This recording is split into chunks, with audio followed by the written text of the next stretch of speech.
It's the nation's #1 talk news and sports radio station. We're broadcasting live from our audio-visual studios right here in Itami and Crescent, Victoria Island, Lagos. Welcome to Hard Facts. And a bridge version, by the way, because, of course, the I Beg to Differ Students Debate Championship continues from 4 o'clock. And so I'm just here with you for an hour, and then we'll move over to I Beg to Differ. And on today's conversation, ladies and gentlemen, we're still staying with Lagos. Last week, we started, of course, to talk about the abracadabra that has become of the politics in Lagos State. Call it what you want, but that's how I've decided to coin it. My name is Maryann Okon, by the way. Welcome to the show. I hope you had a great weekend. Always the weekend is pregnant with a lot of stories, but today we're staying with one. Back to the State House of Assembly and what transpired, the removal and, of course, the reinstatement of the Speaker, Mudashiru Obasa. I'm going to start this conversation, of course, reminding you of the statement he made right after he was reinstated. And then I will introduce my guest to you to have this conversation with. Obviously, he is one of those you would refer to as one who's fighting for the soul of Lagos. But then, is the soul of Lagos ready to be saved? Can we save it? Will it be saved? Well, all those questions will be answered by my guest, hopefully, when we come back from this break. Welcome once again. This is Hard Facts, and we're live, facebook.com/Nigeria Info FM. We're also live on YouTube, Nigeria Info FM. If you're listening from outside of the country, we're on Skype at Nigeria Info FM. Join the conversation on WhatsApp, 080-959-75805. We will be right back after this break.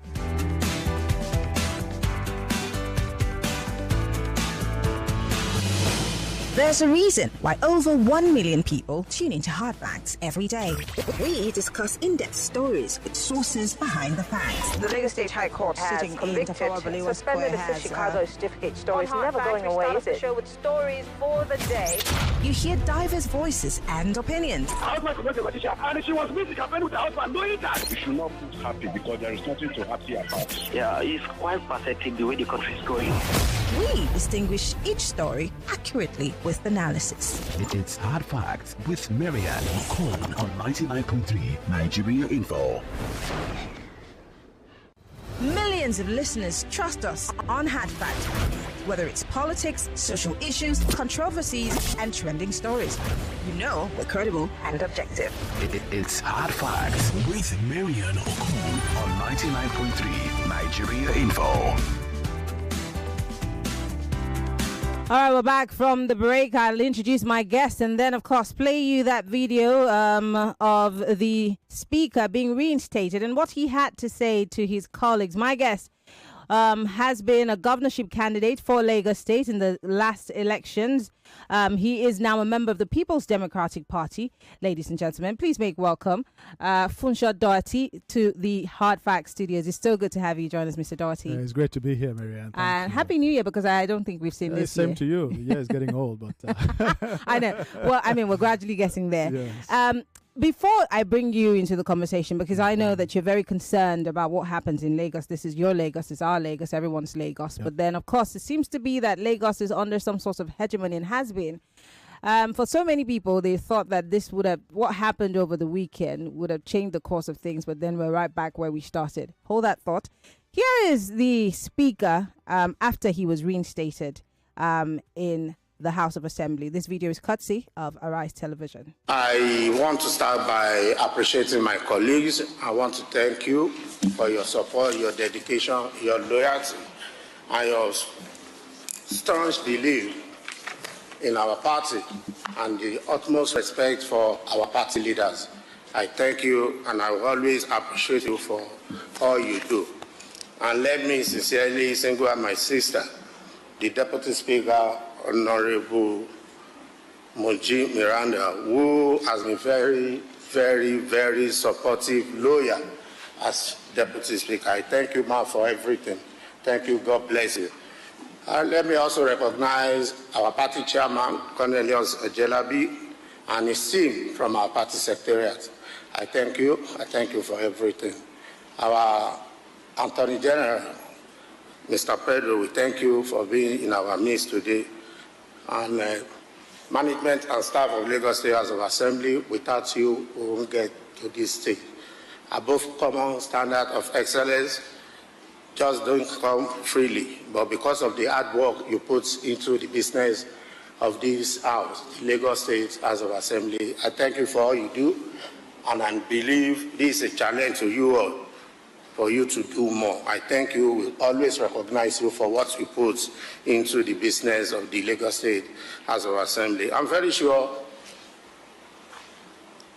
dear Lagosians would like to hear more from me, but I want to sincerely say today is not the day for speech making, but to appreciate my colleagues and all our leaders who have put a lot to this gathering today. We thank them. Particularly, I must recognize our national leader, the former governor of Osun State, Bababisi Akonde, and his counterpart from Ogun State, Aremo, former governor of Ogun State, Aremo Olusegun Oshoba, and all our GAC leaders. We thank them. Our amiable governor, his deputy from Lagos State, and other party loyalists. We thank you. We recognize all of you. And we want to assure Lagosians that for us, we have resolved and determined to serve their interests and protect their interests always. Well, he's saying that the resolve is to serve Lagosians and protect their interest always. As a Lagosian, Mr. Doherty, what is your interest? With all that's played out, the fact that he was removed and then, of course, I don't know what to say, brought back without any cause, because the allegations that were leveled against him were about high-handedness, misappropriation of funds. Whatever happened to those allegations? So it's a good question. So, as a Lagosian, and just listening to that, the overriding reaction is that, essentially our voices have been stolen, right? How so? If you think about what the House of Assembly is, that is the arm of government that represents the voice of the people. And that's how those houses of assembly developed from the historical monarchical systems that we had, so that people can have a voice in government. And that is central to democracy. So when 36 lawmakers get together and they say, we do not want this person to be our speaker for X, Y, and Z reasons, which they outlined, they were very vocal, they were very decisive, they were unequivocal. And all of a sudden you see that, that course of action has been overruled. What it means is that the voice of the people, which is the voice of their representatives in the government, has been overruled by a narrow interest within the government. And that interest is unelected by the people. And so clearly, it is very problematic for democracy. We have, and as you noted in your sort of introductory comments, there has been this perception of a hegemonic structure in Lagos, a monolithic structure with a very dominant, power center. And there's been the debate, yes, is it true? Is it just people making up stories and so on and so forth? I think this is one of the clearest pieces of evidence that you can see that, if it smells like a dog, if it walks like a dog, if it looks like a dog, chances are it's a dog. So let's go back to when he was removed. Obasa did say that what happened was not democratic, that they did not follow the rules. And I know that you're not a lawyer, but then there's been that argument back and forth as to whether it was done properly, if the House unanimously removed him. And I remember I had your Labour Party counterpart, who was also a candidate in the elections, come here at the time to say, so what are we going to do about those allegations? How come the EFCC is not picking up on this? How come Lagosians are not picking up on this? So I want to ask you as a Lagosian. Now, I'm Lagosian by proxy, and I grew up here. But you are more of a Lagosian than I am. How come Lagosians didn't pick up on this? How come these things, we just glossed over them? You're talking about the allegations against the speaker? Well, people can make allegations. It is not up to the public to investigate allegations. It's not up to the public to prove allegations. And we have representatives in the House. So why were we not pushing those representatives to ask for it? No, so hold on. If they say that they have removed their speaker for certain allegations. They've taken the first step, right? Remember that they did that, and then we now got into all of this hullabaloo, right? So what would have been the next logical steps? We don't know how those would have played out. Do you see what I mean? So the first thing we have to address is that even the course of action which they took, which is certainly within their power to remove a speaker. Remember that these allegations are still allegations. Mm-hmm. They still have to be proven and all of that. Mm-hmm. But they have made a decision to remove their speaker. Now, if that speaker, and I will be the first to defend the rights of anybody to defend themselves, if that speaker believes that the way he was removed was unlawful, he has every right to go to court, and he should. And I will support his right to go to court. But that process should be going on and should not stop the operations of the House, should not stop the business of the House being conducted under the speaker that they've chosen. And ultimately, the court will make its judgments. The interference in that process by a force outside of the democratic, sort of structure, I think is what is most problematic. Mm-hmm. And, beyond speaking about this dominance within that party structure, the APC structure, what it also speaks to is a lack of separation of powers and even that dominance at the federal level. Because remember that the interference went as far as the deployment of security agencies within the premises of the assembly, yes, which is, is just a blatant abuse of this separation of powers concept, and could only happen because all of these agencies and all of these organs, including the federal government, are under the control of that one narrow power block. So you're saying that the executive controls the legislature and the judiciary, who are supposed to be separate entities. This is the allegation that you're making. The allegation I'm making is that we don't have sufficient separation between those two entities, on the one hand. Secondly, when we talk about the power structure and you talk about the dominance within the power structure, because remember we're talking about the APC. Mm-hmm. Let's not deceive ourselves here. We're talking about the APC. We're saying there's a dominant influence within the APC. That dominant influence within the APC is dominant both at the state level and is dominant at the federal level. You see what I mean? Mm-hmm. So the dominance is like total when you think about it, right? And it's inclusive of the security agencies. And that's why what has played out could play out in the way in which it played out. Why do you think it played out? First, the fact that Obasa went with 4 people or 3 people and took over and said, I was speaker, while he said that things were not done properly. He also decided not to do things properly. That's one.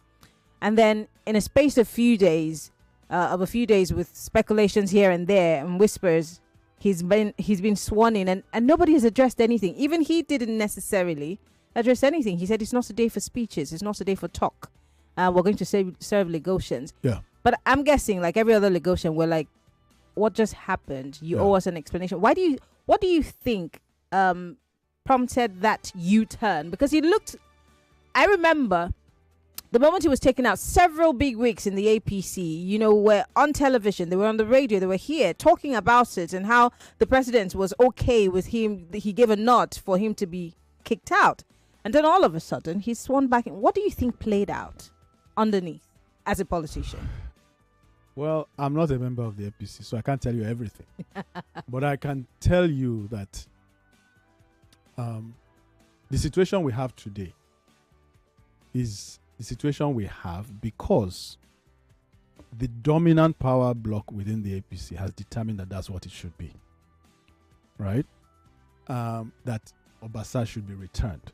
Remember, and all of these folks have lined up behind that, including the lawmakers and including the ousted speaker, the interim speaker. Do you see what I mean? Now, legally, right, procedurally, there may not be that much you can do because the person who was appointed resigned. Do you understand? It's not like they didn't hold a gun to her head. She resigned, right? And the people who appointed Obasa reappointed him. Do you see? So procedurally, they followed the procedures, right? But what is clear is that there is substance and there is form. And you can deceive people as to form, but you cannot deceive people as to substance. People can see that, there's been an overruling of a direction in which the overwhelming majority wanted to go. And you could see it. We're all human beings. You could see it in the body language of the lawmakers. You could see it somewhere crying, somewhere, it's like the whole thing was just like, I don't know, maybe they'll be nominated for maybe they'll be nominated for the Oscars, in the next round of it. But you can't, the reality is the reality, and what people will take away from all of that is not the procedures. What they will take away is their understanding of what transpired, and that is that somebody somewhere within the power structure said, go back and reverse this thing. We don't want it. So this is more like a case of a puppet on strings, and someone's just pulling the strings. I have just 2 minutes. In case you're just joining us, the program is Hard Facts. We have Funso Doherty here with us in the studio. He's a member of the People's Democratic Party, former governorship candidate for Lagos State in the just concluded 2023 elections. But I want to ask this question before we go on a break. Can Lagos, the soul of Lagos that everyone's been fighting for, whether they be members of the ADC that you used to be in, or the PDP, or the Labour Party, or the SDP, whatever parties, can the soul of Lagos be saved? Does it even need saving? Because there are people who are saying, well, this has been the modus operandi and it's worked for us over time, so why do you want to change it? There are 3 or 4 questions you've asked. Yeah. Can the soul of Lagos be saved? Yeah. Yes. Does the soul of Lagos need saving? Yes. And I will explain. Why change it? It has been working for us. The question I would then ask you is, has it been working for us? And what is the evidence that it has been working for us? What is the evidence that it has been working for us? You see, because the purpose of government is the security and welfare of the people. When you think about Lagos State has been under the governance of this dominant influence that we're talking about for almost 30 years. By the next election, it will be, 28 years. That's more than a generation. And you ask yourself, what has been the what has been the outcome of that generation of governance, right? The way you measure the outcome of governance is only one way. You measure it in terms of the quality of life of the people. You measure in terms of the living standards of the people. You don't measure it by the internally generated revenue that government has generated, because this is the principal thing that is brought out. The IGR of Lagos has gone from this to so many hundreds of billions. Right? Okay, please hold that thought. We need to go on a break. Okay. When we come back, we'll talk about the numbers. Stay with us. It's still Hard Facts, 99.3 Nigeria Info.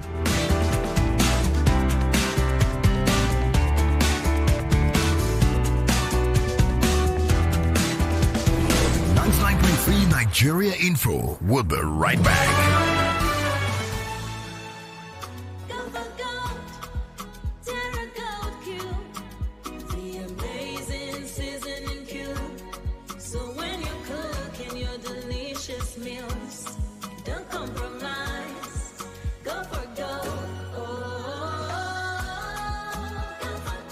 Consistent taste for cooking mouth-watering soups, stews, and jollof. Choose wisely. Choose Gold. Terra Gold Seasoning Cube. 1 cube. Endless possibilities. Terra Gold. It's tasty, creamy, and nourishing. It's original Niger yogurt. It's Fan Yogo. Go for the new Fan Yogo drinking yogurt. Fan Yogo, original Niger yogurt. The battle of minds just got tougher. The stakes higher than ever. 8 debaters remain. 4 quarter-final clashes. Only 4 will make it to the semi-finals.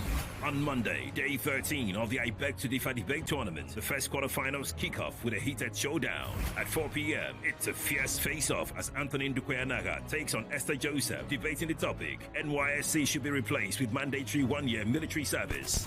Then at 5 p.m., it's a battle of perspective as Ochua Osei-Ichue tackles Akinshule Oyindamola on the topic. The federal government's planned National Youth Conference is necessary for national development.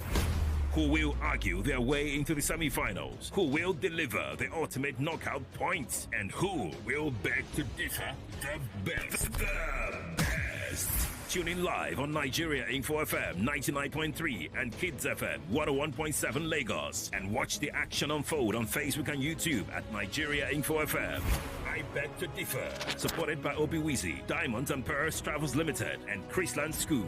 Prize money sponsor, Tollywood College. For sponsorship, email info@nigeriainfo.fm. I Beg to Differ. The Tournament of Champions.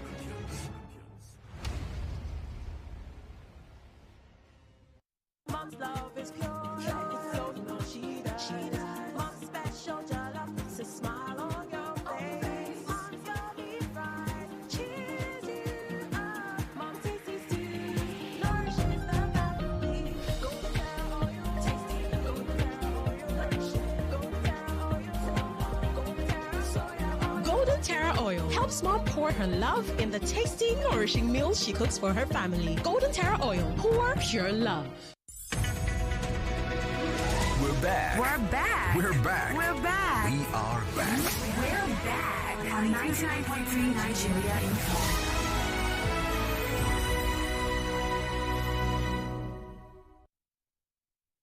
This is Hard Facts on Nigeria Info 99.3 FM. My name is Shegwa Rinze.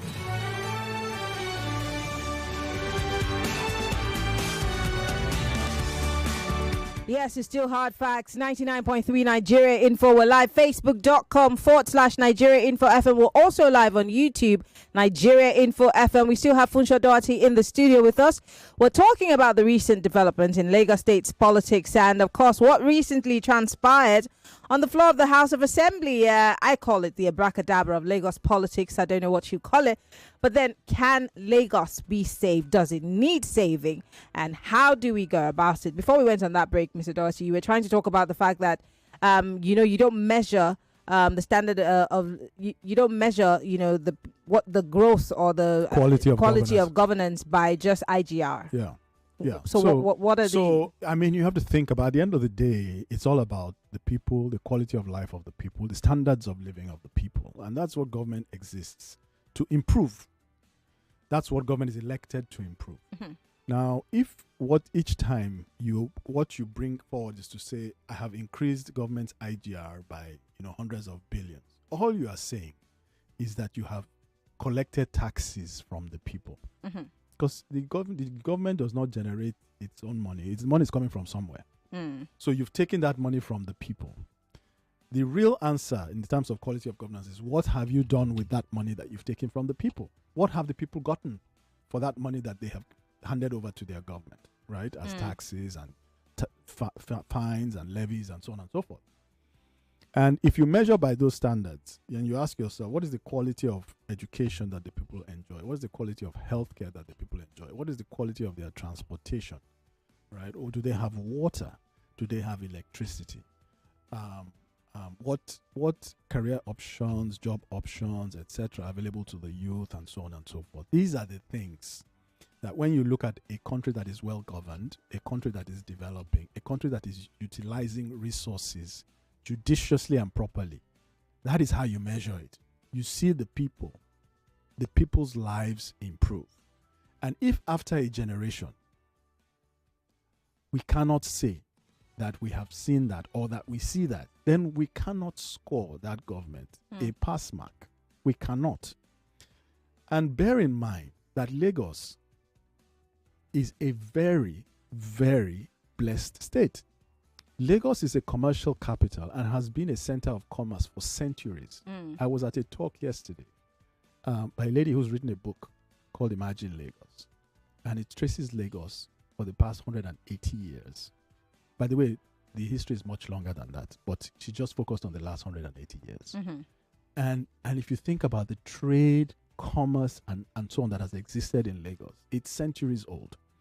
So Lagos is not something that you are coming to say you are trying to build from the ground up. Yeah. You're coming to manage something that exists, and how you take it forward and how you improve the lives of the people is what measures your effectiveness as a government. And I have to tell you that if we measure the last 30 years or the last generation under this hegemonic structure, I would not grade this government beyond maybe an F. And there are those who would say, well, you wouldn't. We don't expect anything from you because you are a bitter opposition. I mean, some of the campaign slogans that we heard in the last election that brought the president in was that he built Lagos. He was a city boy. Those are the things that were, thrown around, that he built Lagos. I don't know if you agree with that, because these are the things they would say, and that's why he's going to build Nigeria. So that's precisely what I was just telling you about, right? So how can somebody say they built Lagos when Lagos has been a commercial center for centuries? Do you know that Lagos had a tram 100 years ago? Did you know that? I didn't. You did not know that. There was a tram that ran along the marina, across from Ebute-Ero to Ido. Really? And into central Lagos, by the way, Lagos Island. There was a tram service. So Lagos is not, we're Lagosians. So if you go and tell the man in Zamfara that you developed Lagos, maybe he might fall for it. But we who are Lagosians, who have been here centuries and centuries, we know our Lagos, and we know the potential that our Lagos has. And so we're not fooled, we're not deceived. And and I think increasingly people are becoming aware that, we can be so much more. How do we get there? Because I think I don't like to have conversations just about problems. I like to look at how we can pave way for solutions. Mm-hmm. I don't know. Now that you're a member of the People's Democratic Party, do you still have intentions of running as a governorship candidate? Do you still want to run for governor? Well, there's absolutely no reason why I would not continue to pursue that ambition. Ultimately, obviously, as you know, the party will decide through its process who its governorship candidate is. But there's I have every expectation to be involved in that process. Yeah. So what would you be? I mean, you don't necessarily have to be governor of Lagos to be part of the struggle to save the soul of Lagos. So yes, which I have been engaged in, as I'm sure you can attest. Yes. I know that you've questioned the government over time. You've looked at their books. You've tried to make sure that certain things add up, etc., etc. But what do you tell the average Lagosian who's trying to survive in Lagos, who's, like you said, seen what's played out? What path should they be towing right now? Because for the average person, they're just trying to survive in today's Nigeria. Why should they be bothered about anything else if they're just trying to put food on their table? And I'm just thinking like the average person who's on the street, just trying to get his daily bread. What are you going to be telling that person that would get him to be a bit more aware of what's happening around them? You see, one of the good things is that increasingly, people don't need to be told that, the government is not serving them well. People can feel it. People know the pains that they're going through. And these have been heightened over the recent past couple of years. So I don't think if you call 10 Lagosians, if you have to explain it to 2 out of them, I'll be surprised. Because most people know and they feel it. Even the ones that you don't think of traditionally as being socioeconomically challenged or not doing well. People are complaining. So they know, right, that the government is not serving them. And they also, by the way, see the 100-car convoys and the 70-car convoys, and they hear about the billions and so on and so forth. So, it doesn't take, you don't have to be super educated. And by the way, Nigerians are more enlightened now. Even the uneducated Nigerians are enlightened because of social media, right? So people know. what we need, what our job now is to help people see that it does not have to be like this, and that there are alternatives for them to pursue, right? And that is the job of people like us who are opposition politicians. And, you know, at the end of the day, you have to let people see that, you know, children should have access to education. Children should have free access to education. The other day, I wrote a letter about WAEC. They were asking kids who are about to sit for WAEC to go and produce their parents' tax clearance certificate. And I said, why do you need that at that stage in the child's, when the child is about to sit for I don't WAEC? remember anyone asking me for that when I was a kid. When I was I writing mean, my this is just in the last, you know, so this is just, it's a recent policy measure, right? So it was reported in the press and all of that, and Lagos State officials said, you know, that's their policy and so on and so forth. And we're saying that, look, these are the things where you have to use the resources of the state to empower the people, not use it to create a few very wealthy segments.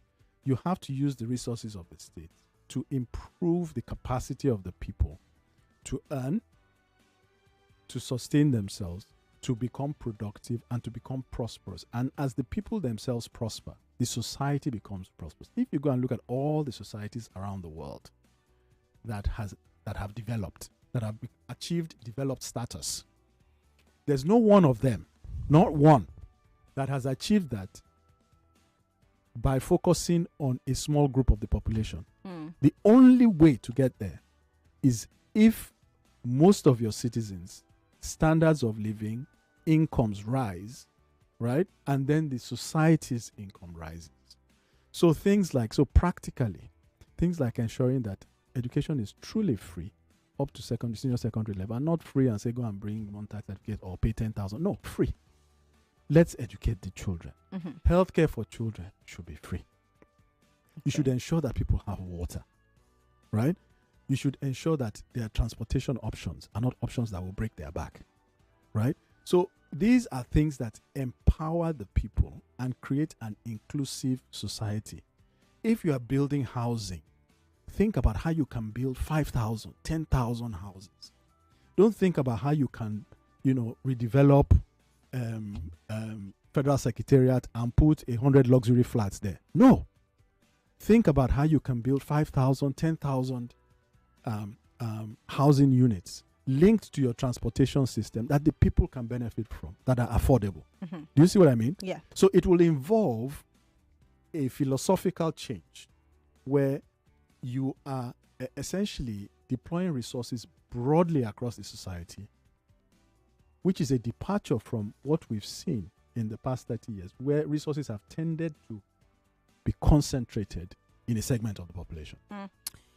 So I just want to ask a direct question. Yes. Do you think that Governor Sanwo-Olu has done anything that has, one way or the other, benefited the average Lagosian, this administration? Because this is their last, lap. How well do you think they performed? I don't score them any higher than I would score that the APC-led government over the last 30 years. Can we point to roads that they've fixed or what have you? Yes, we can. But I also know the tremendous resources that they've burnt through. So Lagos State's budget this year alone is about 3.4 trillion. It's an incredible amount of money. And Lagos spends money like that every year and has done so for 30 years. So the question is not, are there one or two things that you've done? There will always be one or two things that you've done. But how have you managed what you've been entrusted with? What outcomes have you achieved? And how have the people then fared? Right? So this is not a situation. I come with a background from the private sector. We don't come and say, okay, so you've run this company for the past 10 years. Did you make any money? You made some money. Oh, very good. No. We say, how much capital did we give you? What did you start with? Which assets did you deploy? Then how much have you delivered in return? And then we compare with other people who have been given same or less or more. And then we say you've done a good job or you've not done a good job. I think also that we cannot divorce the present governor from the hegemonic structure that we started this conversation with.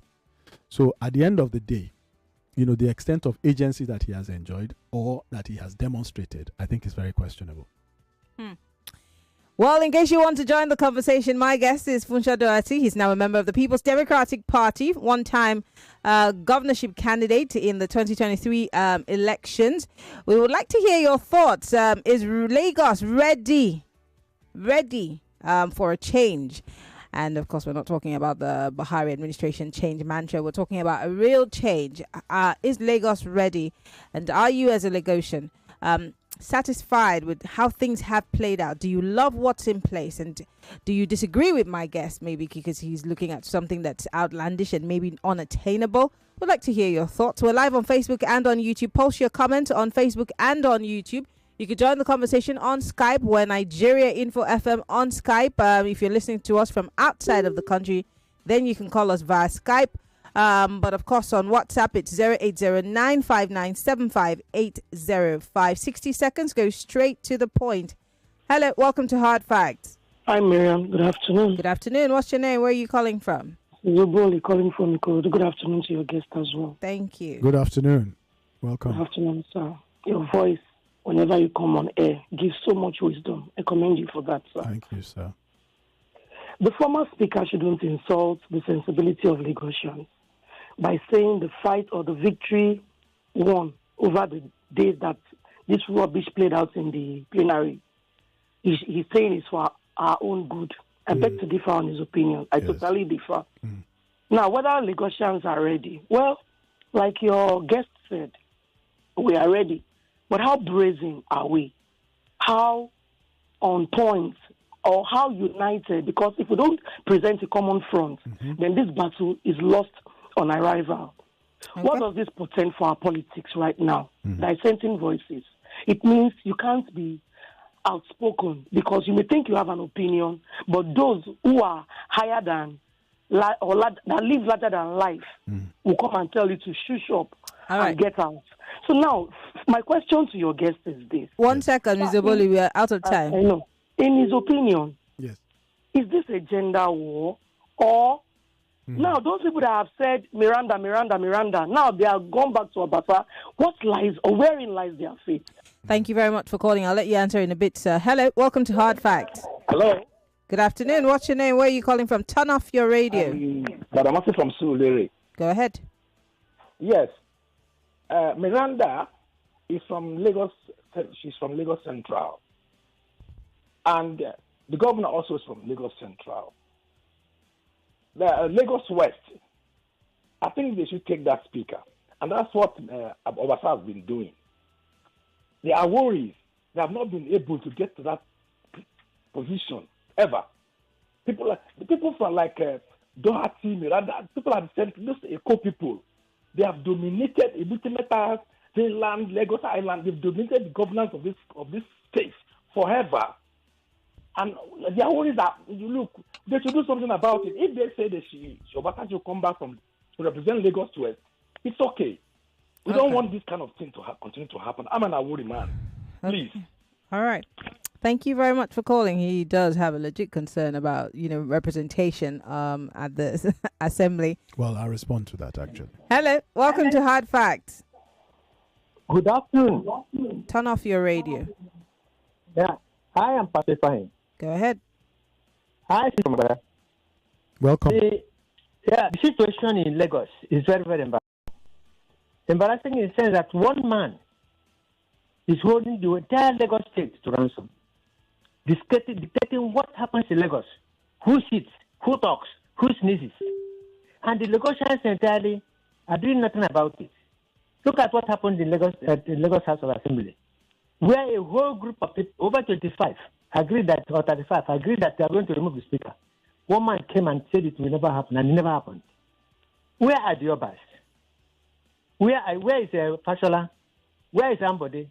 Where is this man of Ikorodu town? Where is the Ikorodu town man? One man came one day and said it's a commander, whatever it is. He was speaking in a fearful tone that they were going to change, they were going to take over Lagos from people. The non-indigenous of this Lagos tried as much as possible to help them liberate themselves, but they refused. Okay. It has never happened. That will never happen in any state in this country. That All a right. foreigner will come and rule them. Thank you very much, and God bless you. Thank you for calling. Let's respond to a few questions and then we'll go back to more because we have a lot more. Yeah, sure. So the first gentleman asked at the tail end of his comment, is this a gender war? Yeah. And, so I don't know if it's intended as a gender war, but I think I'll also relate it to the second question that the second man asked, Mr. Gbadamosi from Sulere, who said that, it talked about Lagos West and, balancing and all of that. First of all, this notion of Lagos East, Lagos West, Lagos Central is not something that has been a dominant issue in Lagos politics per se. Ever? Historically, it's not been a dominant issue in Lagos politics because a lot of the time when you see this in other states, it's because they are multi-ethnic and actually they are different. So like if you go to Edo, for example, you will see that, the Benis are in one territorial district and, you have... Yeah, just like my state. You have the ethics and So you have that dynamic, right? So it's been less of a factor in Lagos, right? Oh, I see. But having said that, I want to relate it to the factor in this way, to say that, you see, Honorable Miranda, who was elected, is a woman. So what have you done on this altar of representation? You have essentially said, let us remove a woman to put somebody from Lagos West. Do you see what I mean? Mm-hmm. So you are disenfranchising one category as an excuse for enfranchising another category. And women make up at least 50% of the population, right? So to me, I don't view this Lagos West matter as being a substantive argument. I view it as something that is put forward to justify a cause of action. The other point, you think it's a non-issue. It's best that it would have been better if we had a Miranda there than just taking her out. I actually think that personally, okay, having appointed her as speaker on the mandate of 36 lawmakers who set out, I don't think that she resigned. I think she should have stood firm personally. If she were replaced by a woman, would he have sat better with you? Well, so for me, I think she should have stood firm on the principle. However, if she's going to be replaced, it's up to them to determine who they replace her with, right? In an ideal world, if you say Lagos West, and if you find a woman from Lagos West, that's the ideal, isn't it? Right? Because then you are meeting both of those categories. But I'm saying those things are, to me, they are ways of justifying a course of action that somebody had already decided that they were going to take. So I don't want to get into those discussions. Yeah. I'm saying that, that those are excuses, in my view, for doing whatever they had planned, and for reversing what. And by the way, Obasa is back today, and none of the allegations has been taken back. Nobody said that, those things we said they are lies. No. Right? They've not been addressed. So it is very clear that this was just an overruling of an action that others had taken because someone else felt that, they had a different view. And that person is not a lawmaker. Okay. Someone here, was there another? Yeah, somebody talked about a one man. I mean, I don't know that there's a whole lot to talk about there. And to say that, the people, essentially, I think the message is that the people of Lagos themselves are the ones that will, decide that, it's time to make a change. And they are the ones that can bring it to pass. People like me and others like me, all we can do is to stand up, speak, put ourselves forward at the appropriate time. You can vote for yourself, you cannot elect yourself. It is the people that will elect you if they choose to do so. So it is the people that will collectively make that decision. My mouth is itching to ask a question. I have just 3 minutes before we go on another break. Yes. I know my colors because I know how hard we worked as journalists, and I'm not just talking about Nigeria Info, I'm talking about journalists across the country before the last election. Yes. To get people to go out and vote, to Yes. get people to pick up their PVCs. Yes. We literally almost went to a place to pack carry a Ghana must go of PVCs that was dumped somewhere. You know, this is how hard we worked to convince people to come out and vote. Yes. And then we saw what played out in Lagos. And those people came back to us. And that's why I love radio, to give us back that after you made us do this, look at what we got. Who says that our vote counts? So how do we start? Where do we start again to reconvince people that you can't stop there? You need to keep going. Let me say a couple of things. First of all, I will say to those people that you are not doing it for me. And you are not doing it for Maryann. You are doing it for yourself. If somebody has taken something that belongs to you and you come and say, give me back, and they say no, will you go and sit in your corner? You insist that they should give you your thing. You may not get it the first time, but it is yours. So you insist on it. And you will come back the next time and say, okay, what we did the last time didn't quite work.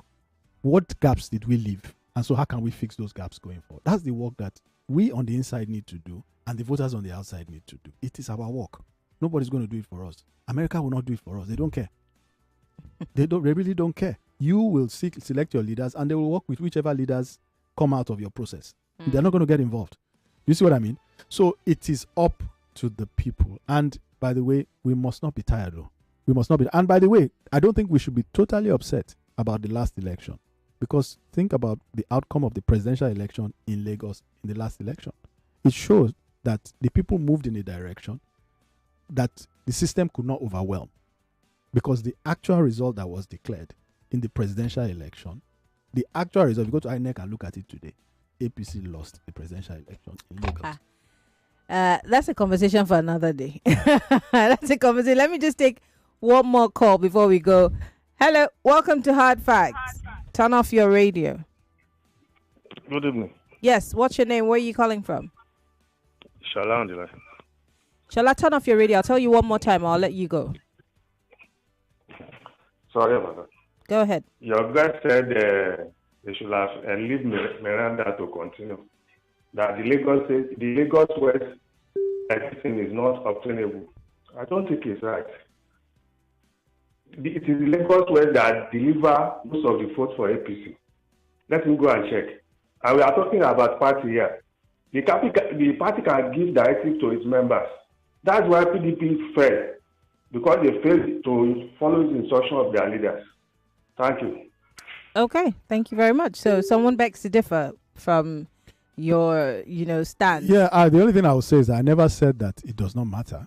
I only said that when you make that decision, you should realize that you are disenfranchising somebody to enfranchise another person. So you are making a choice. You are removing a woman from a speaker position who is the first woman to enfranchise Lagos West. So you realize what you are doing. Let me read one more question, and then we'll go on a quick break. When we come back, we'll be wrapping up the conversation. Someone here, Jeremiah from Ikeja, says, ask the man in the studio and Lagosian, why has it been that they who are the real Lagos-born indigenes, not like the Tinubus who are from Oshun, don't liberate themselves from the hands of someone who seems to have pocketed them, the Omo-Eko citizens? Lagosians, even though a few Yorubas from all Western states are very supportive of the oppressors and their oppressive agenda that has gained a loss of ground, what have you guys done? There's a road I usually ply in front of Guinness Oba to Capitol Road. It's dangerously deplorable inside the state capital, and he says it's a shame. Yeah, I agree with you. There are many roads that are in deplorable condition. The quality of governance is weak. Many of us have stood up and continue to stand up. We have to go to break. You are listening to your number one station for talk. 99.3 Nigeria Info. 99.3 Nigeria Info. Let's talk.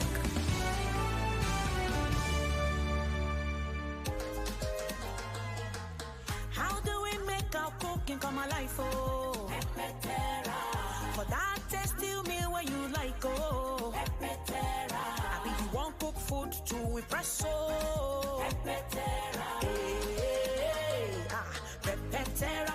Whether it's jollof or na stew, even for porridge or spaghetti, cook to impress with Pepper Terra.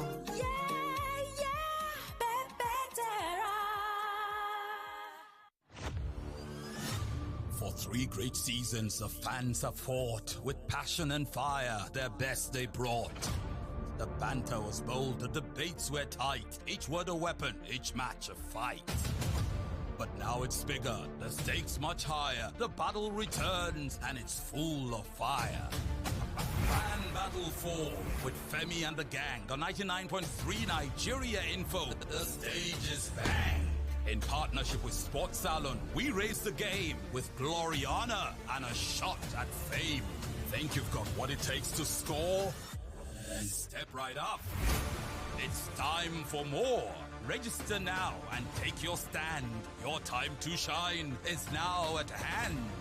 Registration is ongoing on www.nigeriainfo.fm. And Battle 4. Let the battle begin.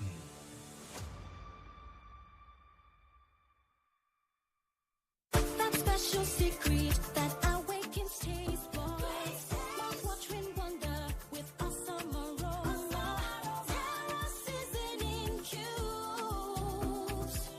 Terra Seasoning Cube turns your meals into a masterpiece. Unwrap joy, unleash taste. Hey, come cook with Terra cubes. Come cook with Terra.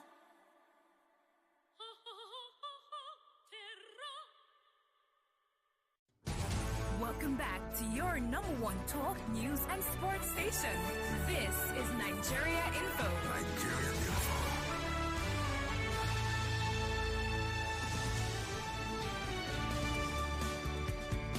All right, we're back, and we just have 2 minutes left before we go on the conversation. We've been talking with Funso Doherty. He is a member of the People's Democratic, a former governorship candidate for Lagos State, and we've been taking your questions. Now, one quick take, because you were trying to talk about, this issue. You were trying to respond to one of our questions here. Yeah, I'll let you do that. Well, the gentleman said, the traditional Lagosians and the true Lagosians have not stood up, and I think that's not true. I think in any group you'll find people who are supportive of APC, you'll find people who are not, right, and people who are supportive of other political parties. I think we don't gain anything by pointing fingers at ourselves. At the end of the day, let's look at the situation we have.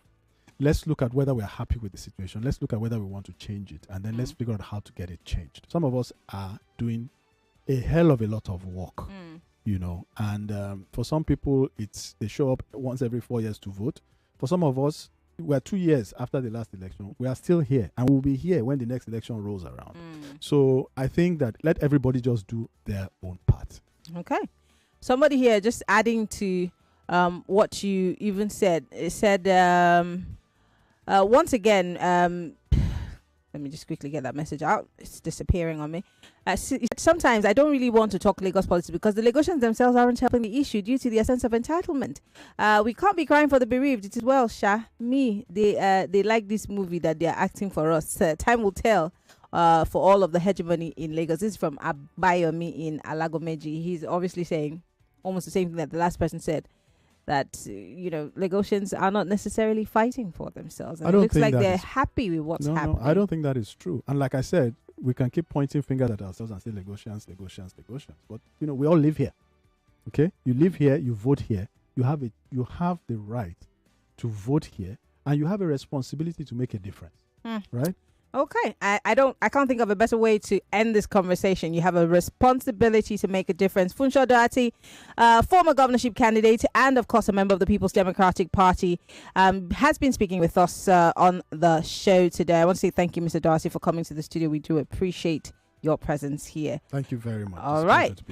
Well, I beg to differ. Students Debate Championship continues on the 4 o'clock hour. You cannot miss. The quarterfinals begins today. Stay with us, Lagos 99.3 Nigeria Info. I am Maryann Okon. We'll be right back.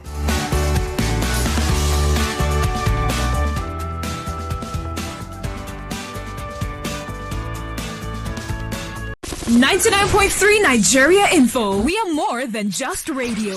Subscribe to our YouTube channel at Nigeria Info FM. Check us out on Facebook at Nigeria Info 99.3. Follow us on Twitter at Nigeria Info FM and on Instagram at Nigeria Info FM Lagos for live updates as it happens. 99.3 Nigeria Info. Let's talk.